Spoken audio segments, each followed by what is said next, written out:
Using eval with user input is essentially running attacker code on your server. Python's eval executes any valid expression you give it. No restrictions. If user input flows directly into eval, an attacker can import modules, read the file system, spawn processes, and run arbitrary shell commands. On a server, this runs with your application's full privileges. A single crafted string can delete files, exfiltrate data, or open a reverse shell. Even when you intend eval to handle only specific inputs, like math expressions, attackers can craft strings that escape your expected context. Any valid Python expression works, including calls to built-in functions, module imports, or chained operations.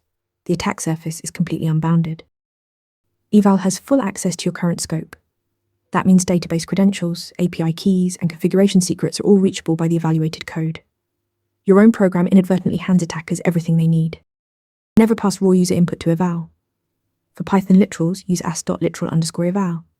It only handles data, not code. For JSON, use json.loads. For math, use specialized libraries like sympy. Server-side eval carries far greater risk since it runs with your application's full system privileges. Eval plus user input equals arbitrary code execution. Always use safer parsing tools. Your system security depends on it. Want to nail questions like this in your next interview? Interview Mentor gives you hands-on practice with real questions. Every answer gets a grade with specific, personalized feedback. Track your progress across topics and difficulty levels.